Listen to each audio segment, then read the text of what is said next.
right. Hello, everybody. Thank you for joining. My name is Jean Davis. I'm from the NPD group. And I'm mostly going to talk to you about the changing data collection world as it's happening to NPD.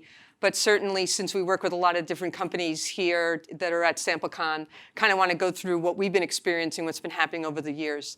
So, the first slide I just want to start with is the NPD group. We have our own panels in Canada and the US, but we are going to be closing them. And we're going to be closing the Canada one in February and the US one in September. And it might sound more like, oh my gosh, what's going on? No more surveys, or what are you doing? Since we really started the online panels in the mid-90s, when our first ones we started building, when we used to do not national rep samples, but internet rep samples, because not everybody was even on the internet at the time. So for us to be closing down after almost 25 years is not to say that sampling or surveys are going away, but just saying differently of how we're collecting data and what we're seeing out there. So that's what I kind of want to go through a little bit. So, the question that we always have is, how can we best reach the people we need to get the data we want in order to give insights to our clients? And along that, I'll be talking to you about, yes, mobile optimization, which everyone talks about and says, and which we were, I'd have to say at NPD, very poor at doing, and have now really committed to making sure that we're going to do that, knowing that that's what we have to do in order to get the kind of responses that we need. Receipt data collection. I'll go through a little bit about how we're having people take pictures of receipts instead of answering questions, and how we're trying to transform that into data. Email scanning technology that's GDPR compliant. In China, where I think many of us have many issues, especially when you're trying to get sample and surveys there, and how you do that, and talk to you a little bit about WeChat.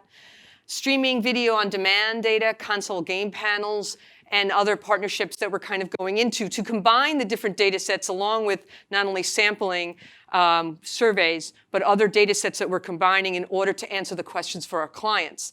And all of it has to do with really the consumer itself, what the consumer has due to technology and those things, and how you can get some of that data and actually bring the insights to your clients, broaden that.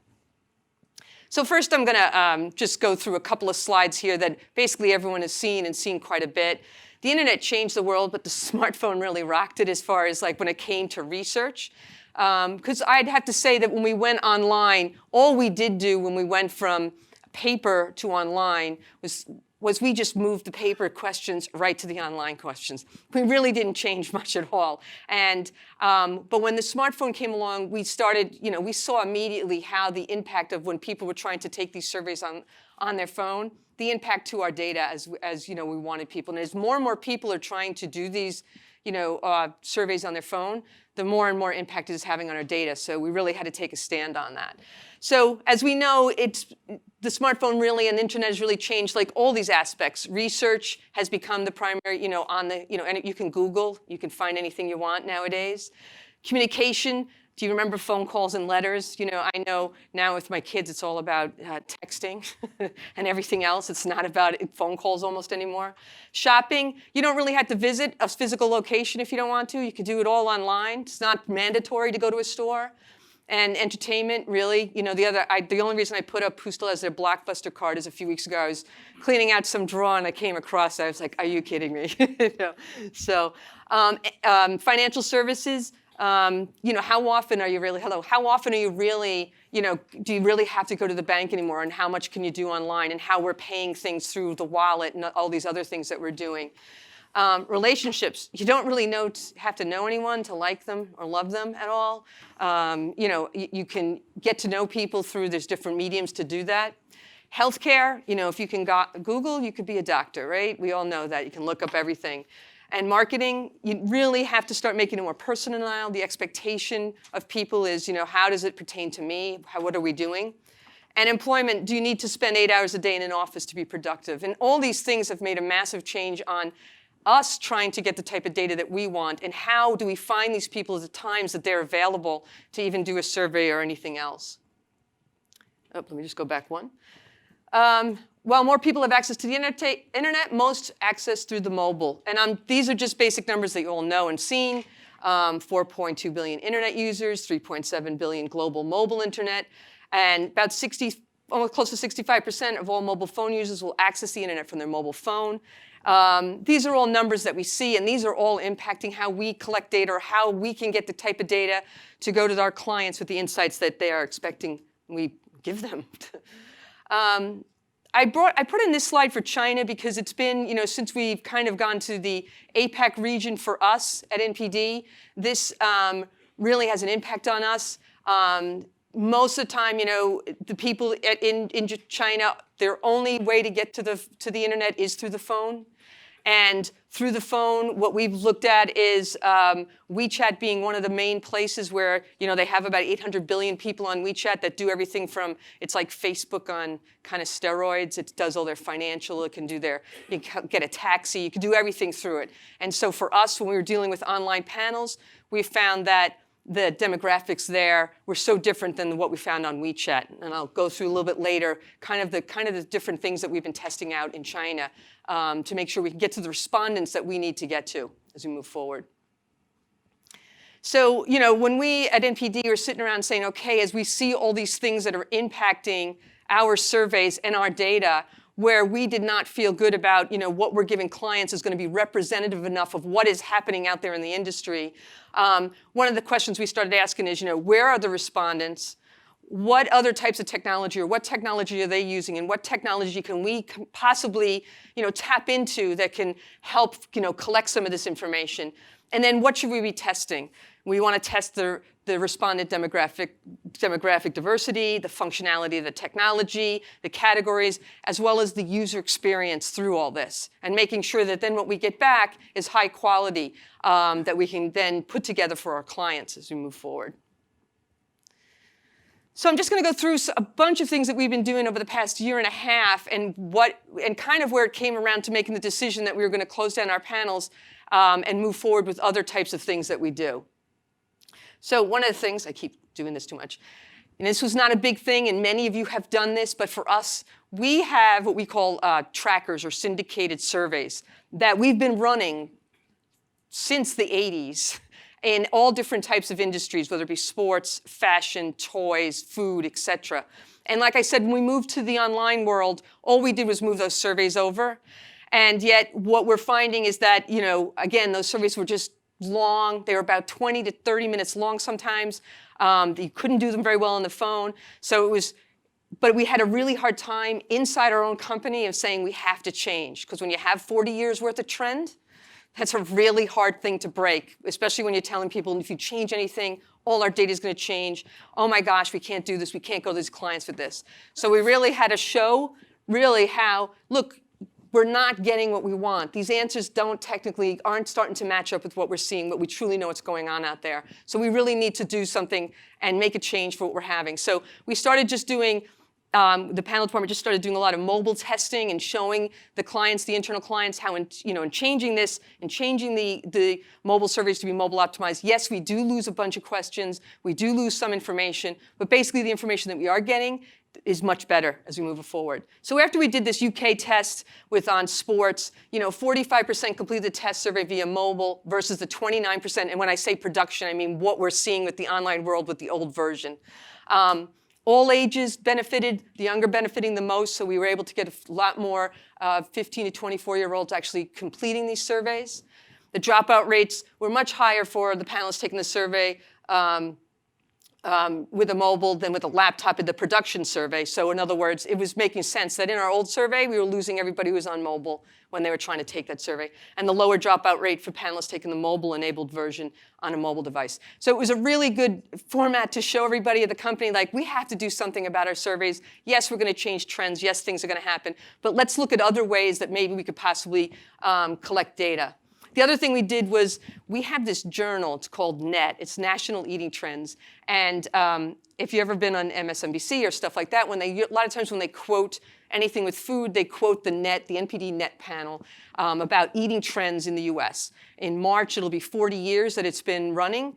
It started with a diary. It's very complicated. It asks people what you eat. And I don't mean like when you're kind of following on MyFitnessPal and you're putting in your calories. This is like, if you had mashed potatoes, we're asking you, did you put butter on it, how much salt, and things like that. And it was very cumbersome. And online, it became a real problem. But moving it onto a mobile and into a mobile panel and having barcode information and a better dictionary, et cetera, the response rates and the age groups and things like that are so important, and getting really valid data really improved drastically. Keep doing this. OK. The other thing we started doing was asking respondents to take pictures of their receipts. So we have, at NPD, a survey called CREST, which is the commercial restaurant, where you go to franchise restaurants and you fill out information that you did the day before. We ask you about the day before what you bought. And what we decided was, well, what if we just had people take pictures of their receipts? And what if we, instead of asking the questions, and then just ask a few questions after that, and let's see what we could get. So we started looking at, when we had people do that, and saying, well, what kind of information do we get off of the receipts? And we get a lot of info without all the ask in a lot of instances. So we get location, we get the date and day part. Sometimes we get the type served, food items in detail. We can get the food items in detail. So we know the pricing, we know what people ordered with things, we know what types of drinks they had, et cetera. Number of guests sometimes, price per item, and the total spend. And that's all, then all we have to ask after that is maybe a couple of behavioral questions. Without really, so somebody taking a picture, asking a couple of behavioral questions, they could be done and completed within under 2 minutes, if under a minute and a half. And then yet we get all this information that's much more detailed than if I was to ask you, when you went to McDonald's yesterday, what did you buy, who were you with, and list all those types of things. So one of the things we also did was we created another app in the UK and France called Snap My Eats, which is doing the same thing, which is just food grocery receipts. And they report only their purchases of food and beverage. These are the questions we ask. Where was the purchase made? Who was included in the purchase? So how many people you might have had. How was the purchase placed? Did you order it online? Did you go up to the counter? Was it a drive-through? Those types of things. And then where was the purchase consumed? Where did you take that? Did you go home? Did you go to work? Did you have it in your car? And believe me, we were very surprised with how many people are eating their food as they go through the drive-thru in their car. But so all those questions, and then we get the receipt, the picture of the receipt, and we're able to see everything that they bought with that. So again, the other thing that was really, we are on our online side, kind of closing down those panels, but as we start to look at other types of ways to get the Snap My Eats panel, we started building on last November and just trying to build up the number of people that would join the panel for just giving us receipts. That's all they're giving us is their food receipts. And as you can see, with a lot of organic growth, we started with some standard recruitment, but then we moved completely to where it was just people word of mouth downloading the app and allowing the panel to grow organically. So we're over 10,000, close to 12,000 in the UK, and about a little over, we're actually running close to 10 in France that are just sending us their food receipts and answering those questions as they go through. They're giving us an average of 16.5 receipts in the UK and about 14 in France. That is, when you think about that, that's a lot of surveys for someone to do. But, we're getting all those receipts. So we're actually able to see their eating habits almost throughout the whole, month. On top of that, what's really important to us is that the retention. When we went to the online world, when we had the paper diaries, we had a very longitudinal panel. In other words, the same people every single month. And you can do certain types of analysis with that type of information. You can do trial and repeats. You can do static samples to see behavior from month to month, et cetera, and things like that. And when we moved to that online world, we kind of lost that. Whole longitudinal. And so you lost a lot of the measures that we used to be able to supply. And now when we're doing this, we found that keeping the panelists now and only losing about 10% of them per month, we can actually have a very robust sample to do a lot of the analysis that we used to do with the paper diaries and have really robust data for our clients. So I just put up one of the things up here for McDonald's. It talked about, we did a 3 out of 3 static, so it was over 3 months. And we were able to look at all their buying in those 3 months at any restaurant, in any place that they went. And then we could tell McDonald's how often, how many of them were McDonald's, how many were exclusive, how many they could go to, what people were doing, et cetera. So that when they ran, in the second month, they ran a special in a couple of the franchises. We were able to see it here, and they were able to see their change in behavior, et cetera, and things like that.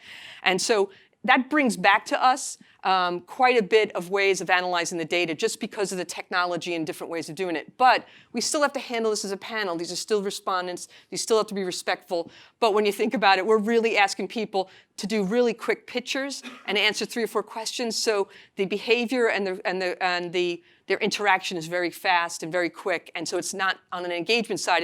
It's actually enjoyable well, I wouldn't say like they're so excited about it, but it's much easier than some of the surveys we certainly were giving them. Oh my gosh, I can't take this.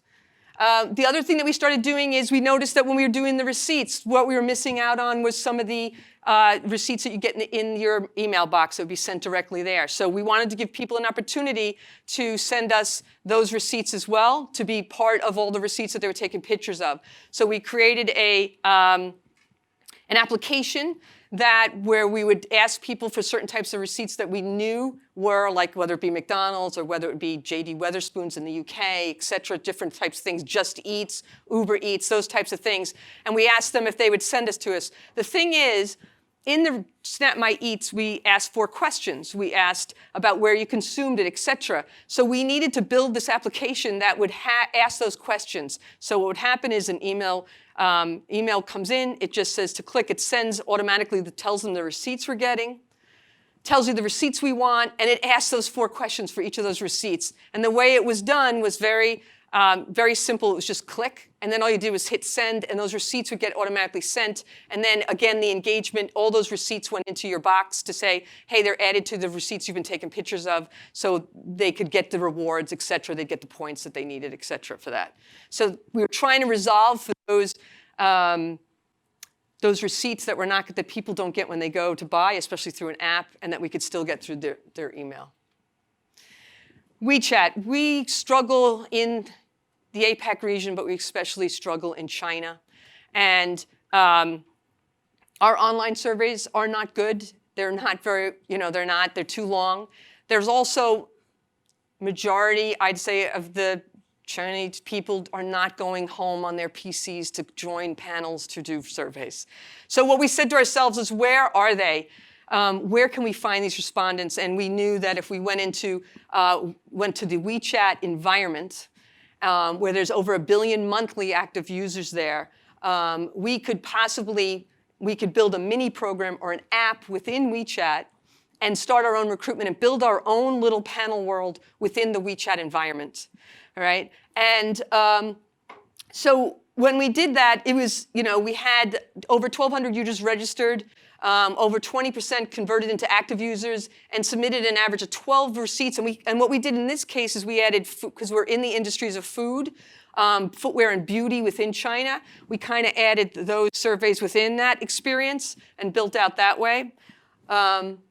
And just to give you an idea of a little bit of what we did here, we compared some of the online panel data we were getting with our WeChat information. So when we look at the city tiers, our biggest problem in China was getting into those lower tiers. Some cities in tier 2, but certainly the tier 3 cities, we have a really difficult time with our online surveys, getting sample. It's very difficult for people. And you can see with the online survey, we had like 49%, 32, 19% of our sample coming from those tiers. And we get a much better kind of distribution when we went to the WeChat environment. Now, I just want to let you know, when we built the WeChat side, we weren't doing any type of, we just wanted to see what types of people we would get to answer. We hadn't built any sampling plans or anything else like that. It was mostly, can we get into these lower tier cities? Can we do these things that we need to do? You can see our age breaks kind of came out a little bit better, not surprising. You get into the older breaks, especially when you're dealing with mobile, you're not going to get as many people. But also, as we know in China, 45 plus is difficult no matter what to get anybody to do a survey, but certainly it spreads it out there. But one of the most important things was, how did you place your order or make a purchase when we were talking about the food? And on our online survey, you can see where 81% said they did it at the store, at the merchant place, where they bought the food, and about 16% with the mobile app. We felt that as we were looking at our online data, that was too low, that was not what we were seeing in many other things with experience in China and what we've been reading about, et cetera. So when we took a look at what the WeChat answers were, we felt we were much more in line with 51% saying they ordered it through a mobile app versus the 48% in person in store. And we can just see with just some of the answering how much we're getting better representation through there and how that we have to start changing where we find these respondents and how we ask them to do things. We kind of also wanted to take a look at behavioral data a little bit, and we kind of partnered a little bit with, we partnered with RealityMind to take a look at their app. What we wanted to do was to gain more insight on the user behavior on the mobile devices. So we went to the Snap My Eats respondents in the UK. We have a very good relationship with them. Our retention there is about 90%. And we asked them if they would download it. It was a separate app at first. We just wanted to test this out. That we were going to track their behavior. We went through all the legal, all the GDPR, everything we had to do to track all that information. And we had about 1,200 people that were interested in doing the downloading the app. We had over 300 active users after that. Part of what happened, and again, a lot of this is with discovery, and as you do a lot of testing with technology, et cetera, is that with the RealityMind app, we did have some VPN issues, et cetera, on certain types of data that they were collecting. But overall, the data that came in from the 300 active users is now being looked at by our innovation team to see how we combine it with our food, or whether we make it separate products, or how we do these types of things. But again, it was, we know we have good respondents, and if we can make the experience okay, how do we build a whole total experience with all these respondents to get different types of behavior that it's not just doing surveys necessarily, that they feel that they're still part of something, that they're still feeling active in giving us the data, but not feeling like they have to, that they're necessarily, it's all surveys all the time.